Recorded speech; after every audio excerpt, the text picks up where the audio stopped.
Students, I hope you have enjoyed summer vacation heartfully. Keep yourself carefully away from coronavirus. Today we will study about motion and time. This is 13th chapter given in your NCERT textbook of science. Hindi के जो विद्यार्थी हैं वे भी सुने ध्यानपूर्वक। पाठ का नाम गति और समय। इफ ए पर्टिकुलर बॉडी और object moves from one place to another place, that is called motion. कोई भी वस्तु गतिमान है, एक स्थान से दूसरे स्थान को गति करती है, तो उसको गति कहते हैं।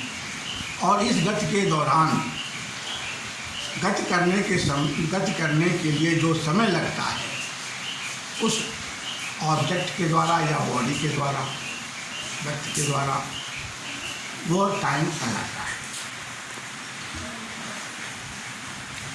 आपकी पुस्तक में अगला जो है सारणी दी गई है, जिसमें आपको टाइप्स ऑफ मोशन के बारे में सारणी बनानी है।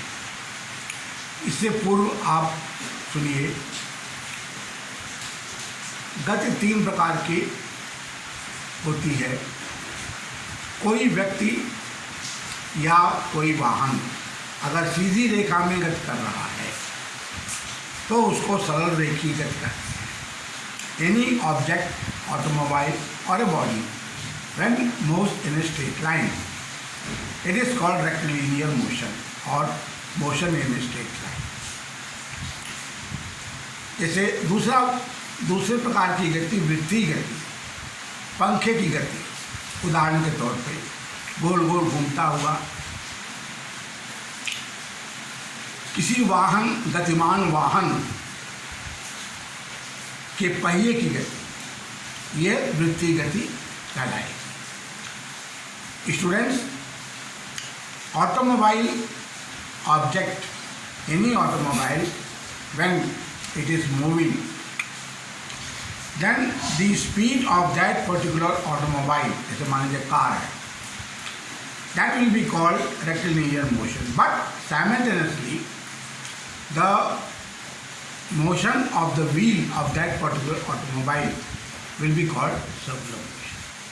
कोई भी वस्तु, कोई भी वाहन गतिशील है, तो गतिशील वाहन की गति अगर सीधी रेखा में है तो वो सरल रेखीय गति कहलाएगी।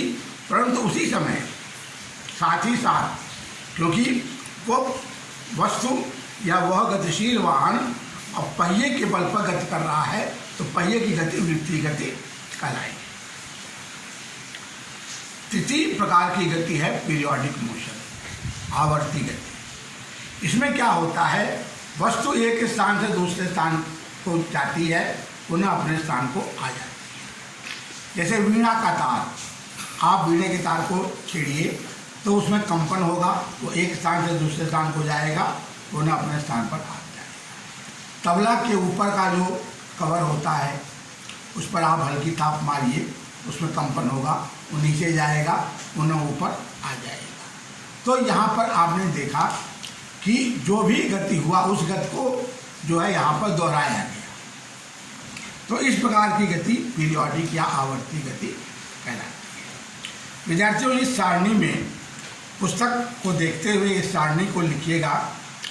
बाईं तरफ आप मोशन के बारे में, जैसे मान लीजिए मैंने आपको बताया पंखे की गति, तो बाईं तरफ आप लिखेंगे वृत्तीय गति। इस प्रकार आप 3-4 गतियों के बारे में आप उदाहरण देंगे और वे गति किस प्रकार की हैं उनके बारे में आप दाहिनी तरफ अपनी गृह कार्य पुस्तिका में लिख करके ले आएंगे।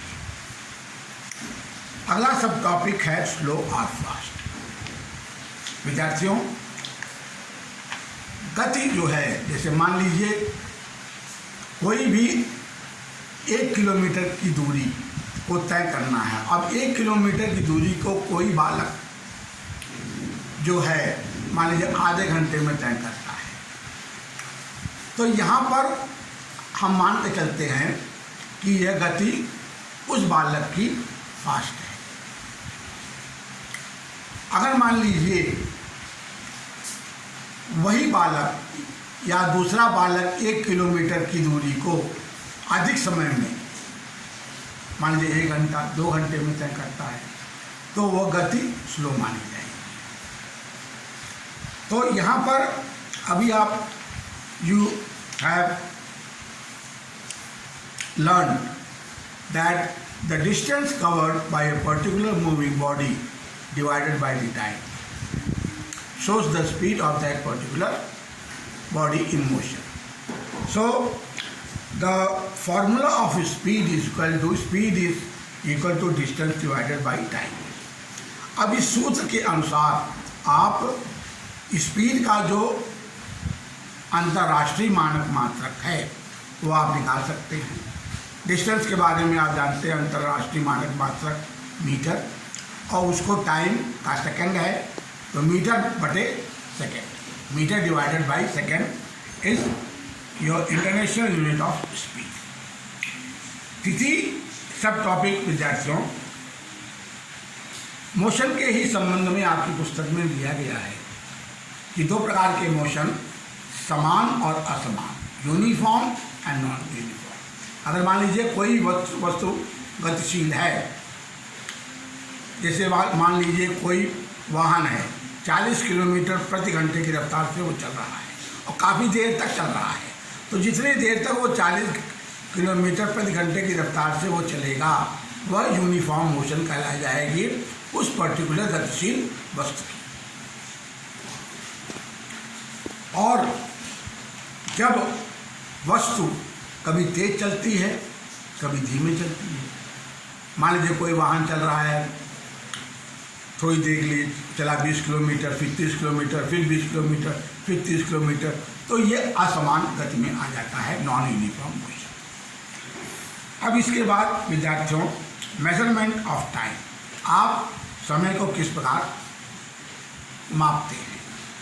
पुराने समय में कई प्रकार की जो है विधियाँ हुआ करती थी, सूर्य के आधार पर करते हैं। अब जो है आपकी पुस्तक में वॉल क्लॉक, टेबल क्लॉक और डिजिटल क्लॉक के बारे में इनका चित्र दिया गया है। किस पुस्तक की सहायता से इस फिगर देख लीजिएगा, फिगर 13.3 ए, बी और सी। ए में वॉल क्लॉक है जिसमें आप सेकंड की सुई, मिनट की सुई और आर की सुई। टेबल क्लॉक में भी वही है, सेकंड की सुई, मिनट की सुई और आर की सुई। डिजिटल क्लॉक में फ्लैश होता है, वो सेकंड बताता है तुरंत कि इतना हुआ, इतना सेकंड है, इतना मिनट है, इतना आर है। इसके बाद विद्यार्थियों हम आपकी पुस्तक में सिंपल पेंडुलम के बारे में पढ़ेंगे, सरल लोलक। विद्यार्थियों आपकी पुस्तक में फिगर 13.4 ए और बी में सरल लोलक के बारे में दिखाया गया है।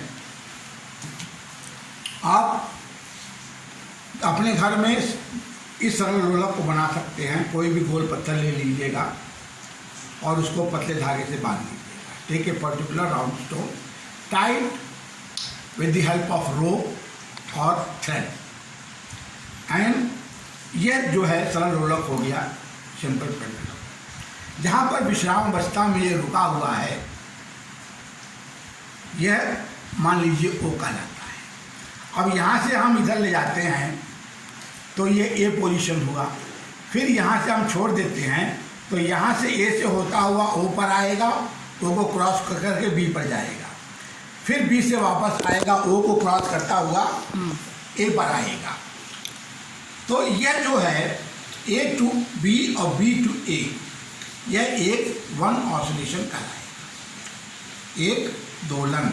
और जो समय लगा एक दोलन में वह इस सरल लोलक का टाइम पीरियड कहलाएगा। तो विद्यार्थियों आपकी पुस्तक में टेबल 13.2 दिया गया है, जिसमें आपको जो है सीरियल नंबर 1 पर दिखाया गया है time taker for 20 oscillations 42 second और उसका टाइम पीरियड 2.1 सेकेंड। तो इस प्रकार आप विभिन्न प्रकार के ऑसिलेशंस लिख करके उनका टाइम पीरियड निकाल सकते हैं। छठा जो unit of time and speed, विद्यार्थियों in the class 6 you have studied international unit of time and speed. International unit of time is second and speed meter divided by second. तो इसी के साथ विद्यार्थियों यह वीडियो समाप्त हो गया। अब इसमें गृहकार है वो आप देख लीजिएगा। पहला, एक्सप्लेन टाइप्स ऑफ मोशन, विभिन्न प्रकार की गतियों को वर्णित कीजिए। डिफाइन स्पीड, गति परिभाषित कीजिए। एक्सप्लेन ऑसिलेशन, दोलन वर्णित कीजिए।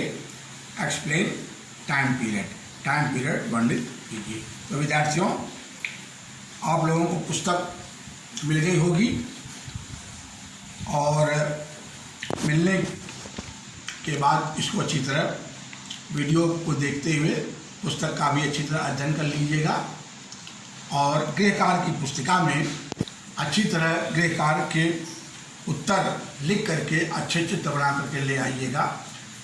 तब विद्यालय में हम स्वस्थ वातावरण में जब मिलेंगे तो आपकी पुस्तिका को चेक करके तुरंत मैं आपको वापस कर दूँगा।